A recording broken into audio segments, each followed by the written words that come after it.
carré est venu d'une interrogation, d'une demande de Jean-Michel Puif, de la scène nationale de Sénart, qui avait vu des objets forains qu'on avait déjà fabriqués à Calais et ailleurs. On a eu la chance, on va dire comme ça, de s'adresser à, je pense sincèrement à des grands artistes. Qu'est-ce qu'il est, où le ranger? Il est difficilement classé, mais on va dire plasticien, inventeur, voilà, qu'on est en France. Voilà, j'ai toujours été fasciné par cette chose comme ça, qui ressollicite une chose qu'on a toujours eu l'impression de connaître, et puis avec sa grammaire à lui, son vocabulaire à lui, et qui est empreint bien sûr voilà, on va dire, et souvent le mot est prononcé, de choses qui font penser, soit à Léonard de Vinci dans les dessins, soit à Jules Verne pour une espèce d'imaginaire du voyage, etc. Qui a pensé que un élément de type manège viendrait accompagner le projet de la ville nouvelle de Sénart. Donc à partir de là, on a commencé à réfléchir à l'idée d'un manège unique, fabriqué spécialement pour le carré Sénart.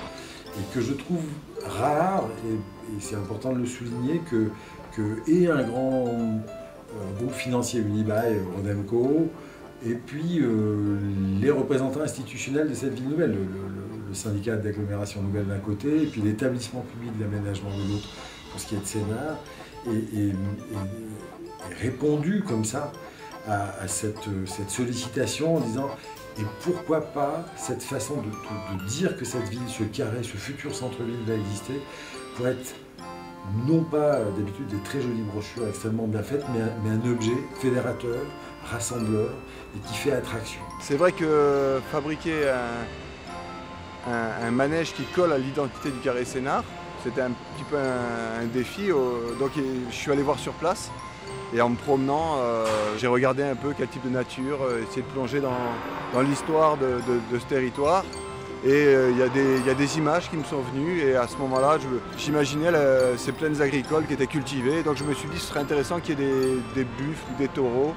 Et donc j'ai imaginé des taureaux comme ça qui, comme on tire une charrue, faisaient tourner le centre du manège. Et évidemment, quand on tire une charrue, on retourne la terre, et sous la terre il y a des choses. Alors je me suis dit que sous la terre c'était des poissons fossiles, des têtes de poissons qui pouvaient ressurgir. Donc les buffles tractaient le centre du manège en le faisant tourner comme une noria. Les têtes de poissons mobiles émergeaient du centre, et tout autour, une espèce de ronde d'insectes se mettait à virevolter en tournant en sens inverse et en grimpant dans la charpente.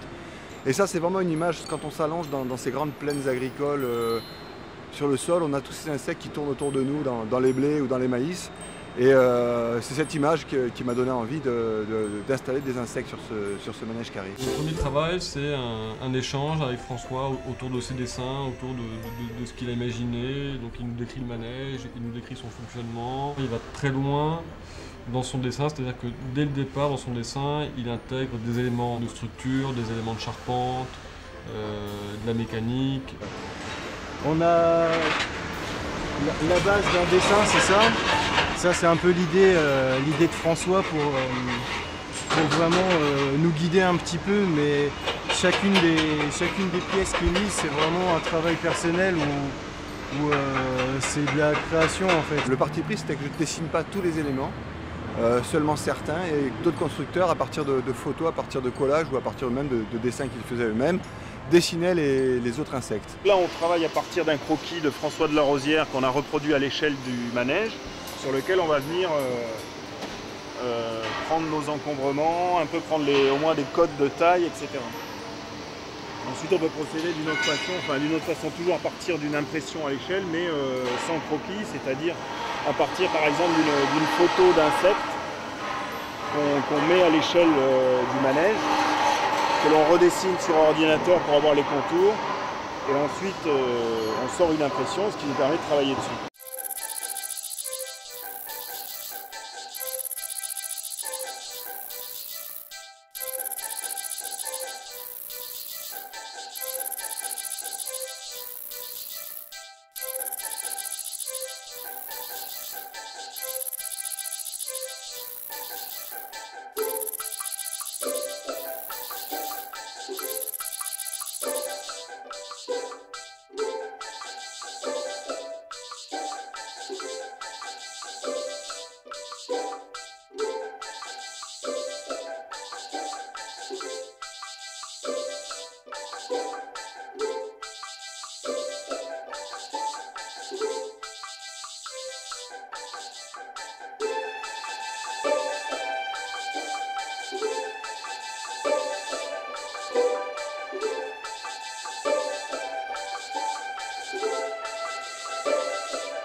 a commencé donc en septembre l'étude. On a démarré la construction par les chantiers les plus longs, c'était ceux des buffles.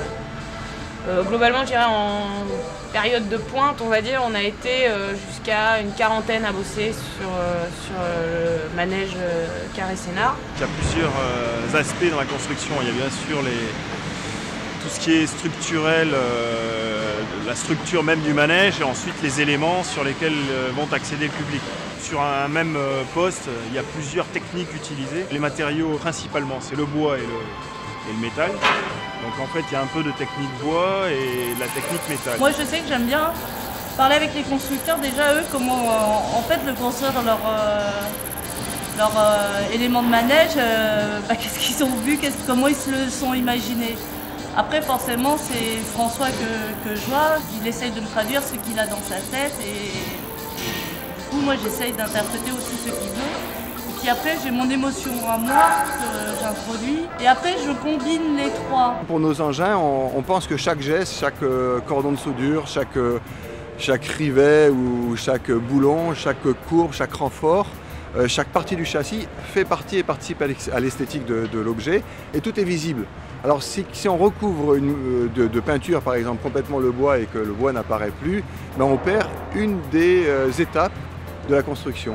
Alors moi j'ose penser que quand on regarde un objet comme un élément de manège ou alors d'autres objets fabriqués par nous, l'objet raconte sa propre histoire et vibre de tous les gestes que les constructeurs ont posés sur cet objet. Faire que ce manège se déplace et se développe et continue à faire grandir la ville, les gens, les cœurs, c'était quand même plutôt une jolie chose à tenter.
La proposition du manège, avec cet énorme clin d'œil qui était de dire qu'un manège ça tourne, c'est rond, mais que parce que le Carré-Sénart, on allait inventer un manège carré, et François nous a fait cette proposition. Je pense qu'en effet, il y a une chose qui a amené une réponse joyeuse, familiale, assez formidable comme ça à cet aménagement. En fait, ce que j'avais imaginé, ce que j'avais rêvé un petit peu, évidemment, entre un rêve et la réalité, il y a toujours une différence. Mais je suis plutôt agréablement surpris par les dimensions, les couleurs et ce qui se passe dans cet univers au moment où le public monte sur les éléments, tout se met en mouvement et les manettes sont actionnées. Je trouve que quelque chose se passe. Et c'est ça qu'on cherche avant tout.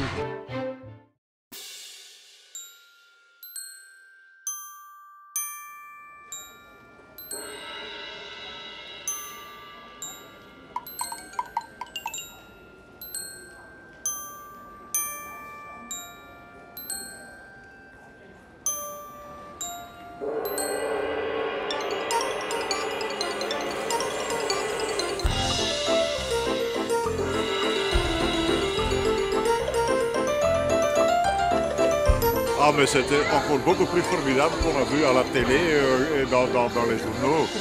L'atmosphère est vraiment unique. Ça me donne un peu l'atmosphère, comment dirais-je, Jules Verne, le livre de Jules Verne, la magie, le fait que ça tourne dans les deux sens et aussi le fait qu'adultes et enfants peuvent y aller ensemble. C'est vraiment formidable. C'est un goût d'enfance. C'est à la recherche du temps perdu et retrouvé. Et c'est vrai que d'emmener le manège en plein centre-ville de Madrid, dans le parc du Retiro, de l'amener en face de la gare d'Anvers en Belgique, ou de se retrouver dans la ville nouvelle, Milton Keynes, dans la banlieue de Londres, ou encore au 104, en plein centre de Berlin, ça a été formidable. C'est vrai que ça a été formidable pour le manège en tant que tel, puis c'était même formidable pour nous, je dirais, les scénartés. C'est-à-dire que on s'est beaucoup amusé, bien évidemment, à faire que les uns et les autres, on puisse parler de cette ville via un objet qui est un objet ludique. C'est formidable.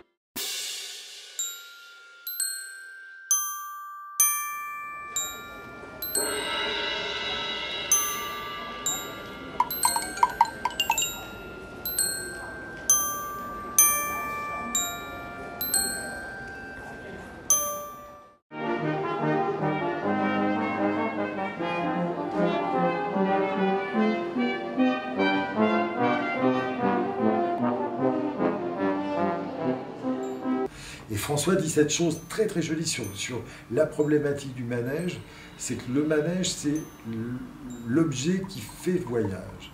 Au sens du fait qu'en général on fait monter, en général un enfant, c'est le premier voyage que fait un enfant, et c'est vachement bien qu'on le réalise en tant qu'adulte.